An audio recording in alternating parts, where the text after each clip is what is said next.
Hi, me. Thank you so much for inviting me back. And I had pneumonia. I love saying that. It's like so dramatic. In December, so I think it was December. So I was unable to come, but it's fun to read at home because I grew up in Los Angeles. So it's strange and it's interesting and it's fun. So I am going to read. I'm going to read poems from my. I have my first two books, but I'm going to read poems from my second two books. So I wrote a book of sonnets, and I handmade a little book of 14 of them. So there are 4 sets of 14, which I believe is 64 sonnets. So that's coming out this year, this year. And then I have another book coming out the next year. So I'm going to read from those 2 books tonight. Okay, so, and I haven't read any of these poems. I've read some of the sonnets before, but so this poem, and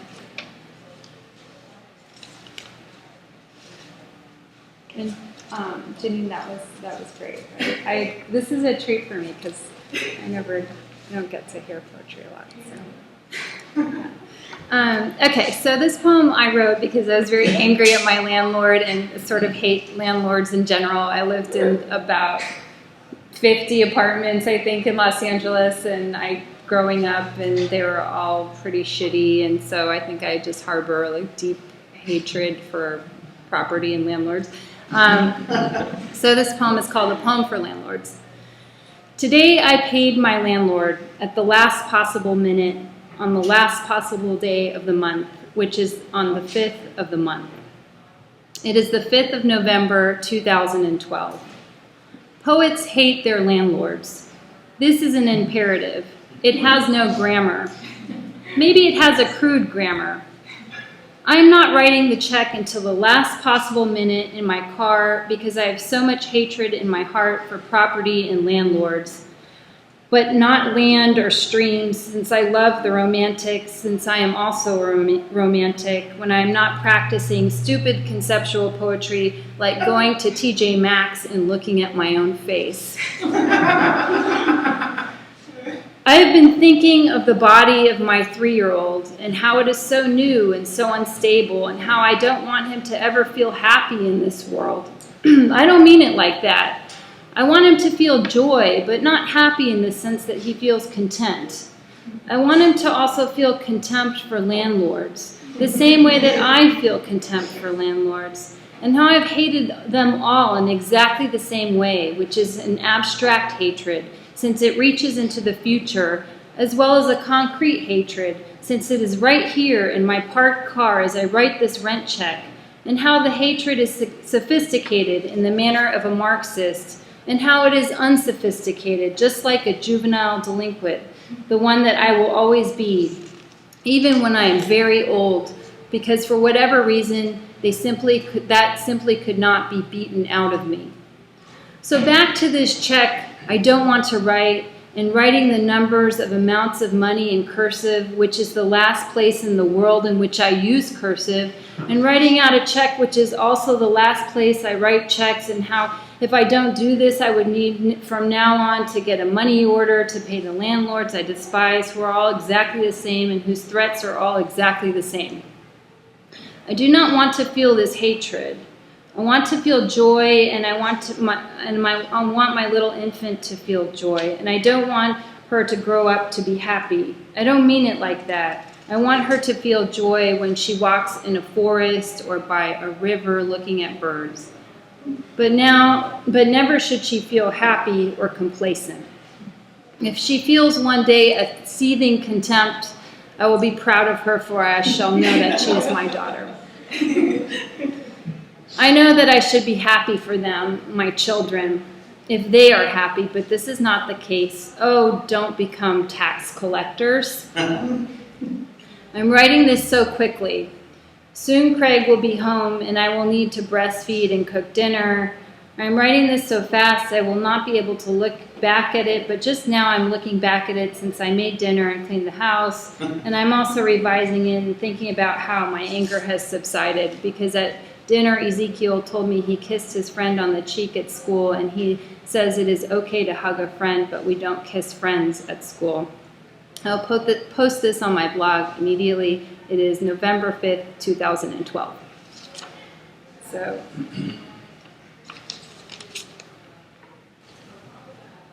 yeah, it's weird that I moved from that place, I think, a couple months ago. So, okay, I teach at a small college, and I never taught humanities before, and I feel like teaching humanities has given me new insight into everything. I didn't even know what humanities was, but my college is so small. Like I had to teach Shakespeare.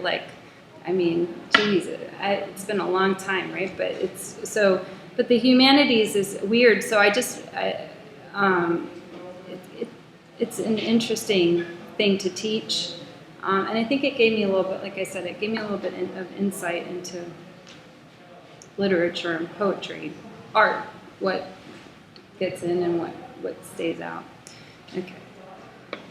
This also, my partner is a geologist, so he does like the permits in Florida for water, because you can't, business, you can't just take all the water, it would draw down the aquifer too much, so he does like the permitting of that. Okay, but unfortunately businesses get whatever water they want, so this is sort of about that as well. I am inside the humanities, and if I step too far out of it, I'm dead. The figure at the top left corners is Securitas. No rent, no work, no wages, no more. For those thinking of disturbing the peace, let the hanged man be your warning. In order to write this poem, I paid daycare $523 for the week. Make sure that you premix the bottles, bring diapers, make it worth something this time. Mayan countdown clock to Mayan countdown clock, 2 bodies, uncivilized, in a bed, wanting the water of the world to give them back a pyramid. Also the bronze head of Adam, also the world of children, their toys, the plastic imitation food, eggs, miniature cereal boxes, deformed mirror to the real. I could not keep working to make money for the people I despised. Nothing is right, but I couldn't afford not to either. Late at night, Craig said, I hate my job. The hydrogeologists have to give permits to Gulf Oil for more water, or someone will lose their livelihood. It was winter in Florida. The path to all principles of inquiry led back to this one statement like a receipt from Publix. I was teaching the humanities again. In the garden of the fallen aristocrats, where no one sits on the lawn, it is as if heaven is on one side, hell on the other, and somehow I have slipped very far into the abyss between the two, an abyss that contains suns, the way black holes do not give back the history of light, the way a galaxy turns like a clock into the desperate desire for water, and these flowers bloom like idiots, live as thieves. Craig's cryptic text from West Florida, no coffee, nuclear power plant, and a picture of some industrial map of rust. O Apollinaire, eau de vie, in this garden, which is a mockery of all gardens, in the Bed Bath and Beyond of the intimate, remember me. I know what is real, and I will remember how to steal back what is mine. I wonder if I should read my rejected poem. Yeah, I like it. Okay, so someone offered me $50 for a poem for a website.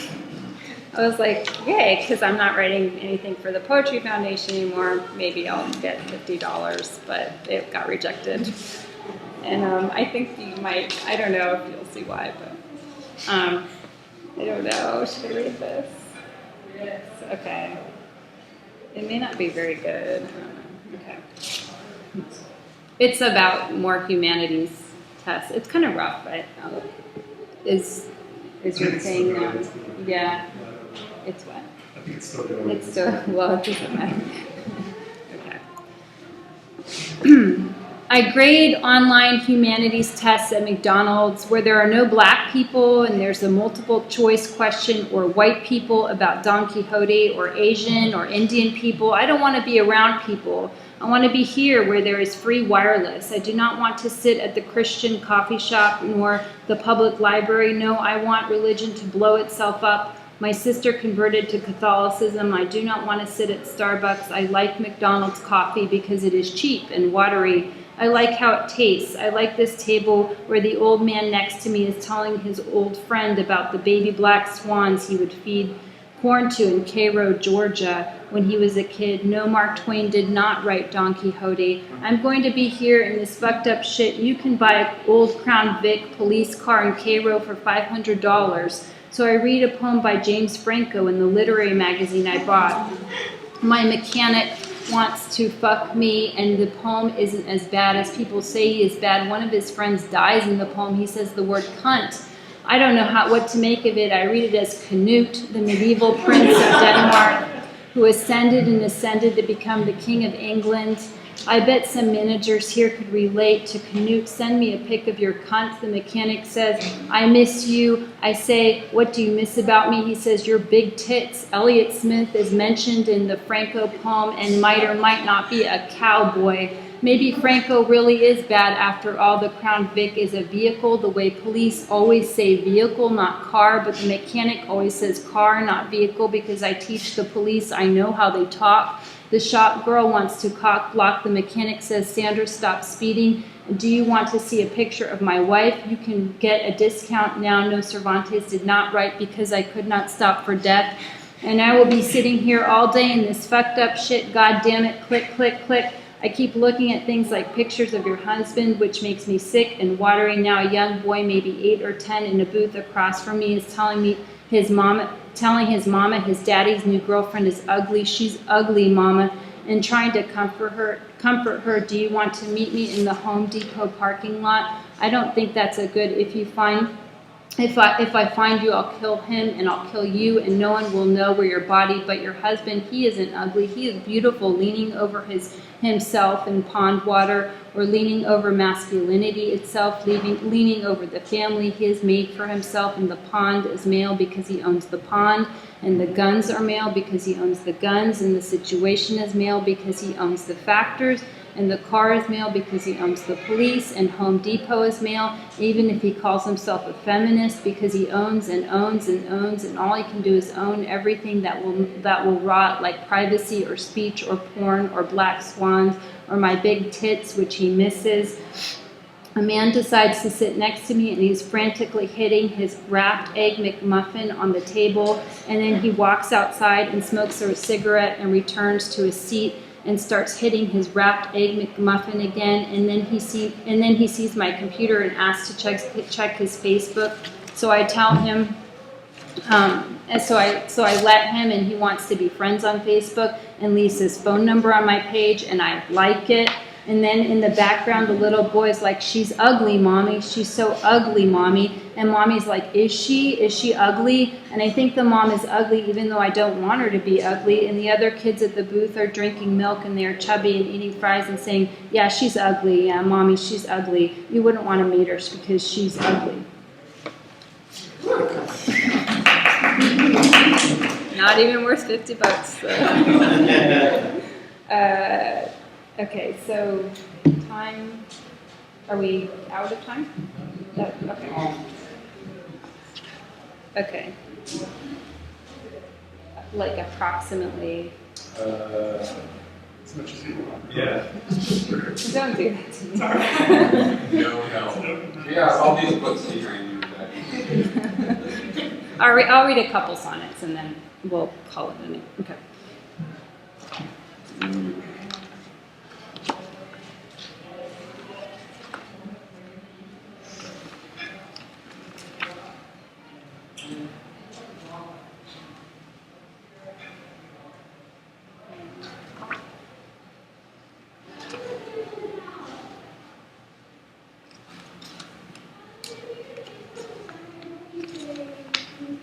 All right. Animal Kingdom.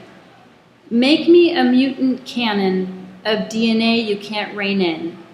A carrier pigeon cannon formed of decomposed Morse code, hoarfrost on the chromosome boats, the eye-hole bones of an abandoned woman's hello, or the unborn. Next, make me a lost mutt by calling animal control. Put fur in one corner and then follow her wag to the shelter. In your sonic boom sonnet, Spaniel and Dachshund will howl allele spirals until they breed dumb or smart, medium or three-legged pigeon with woof. Make me an earful of unusual bird songs, the left for dead in fool's gold, the side of the roadway he looks at you when he wants to go home. Hello? This American Songs. This was going to be a gorgeous crown of sonnets about atoms and bombs. To tell you the truth, though, I don't know jack about crowns or Adam and Eve. But isn't that what's awesome about being an American poet? You can just take your ignorance and run with it and rename it bravado. You can just say, history, you're a hoe. And then Lady Mary Roth will crawl back into her English hole. Everything I say here I own. I'm my own master of this here zone. I write what I sing like karaoke. I sing what I write like kryptonite.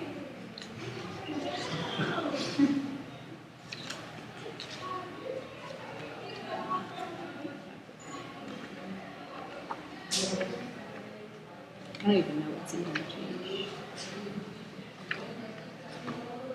American Girl. In college, I had this job as a file clerk for Dr. Glassman, a dentist whose patients included Brad Pitt and Dodi Fayed. And you probably didn't know that I'm the girl who wrote Deceased with a black Sharpie across the front of Dodi's chart. Sometimes when I go running, my chest hurts like a black tunnel in Paris, and I've never really thought about who might write Deceased across my chart.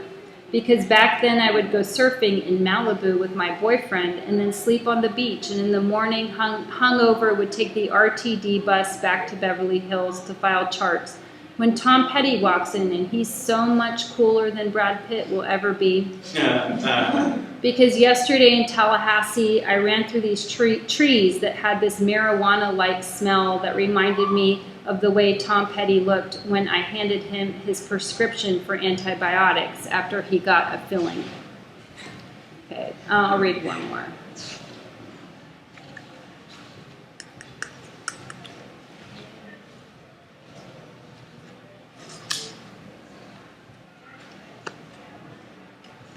I guess like when you make your own books without page numbers, and it's kind of hard to know. Or your name. Or what? Is your name again? No, my name's not on there.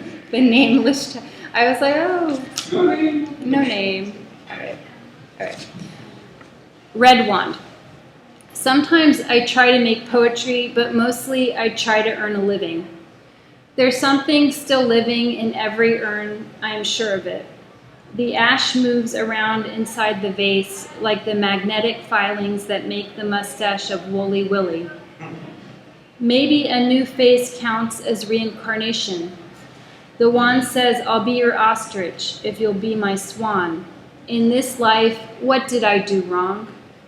I think my heart is a magnet too. It attracts anything that attracts joy, like the summer grasses the swans track through. Oh my God, how in love I am with joy and with yours. How I know that adding to it would only take it further off course, off its precarious center. So for once I won't touch it. I will stand one length away, let it glide stupidly on its waitlist line without me. Thanks.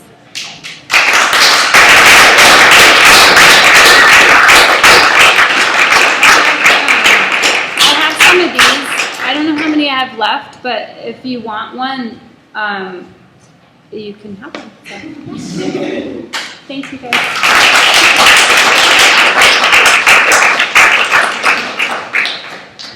Thanks, Sandra. Next Saturday, Amina Kane, Claire Donato, Jeff T. Johnson. Perform Chinatown. Perform Chinatown is happening here. Then the following Friday, we've got a big reading with Adam Fitzgerald, Andrew Durbin, Kate Durbin, Robert Polito, Mark So, a bunch of people. It'll be fun. All right.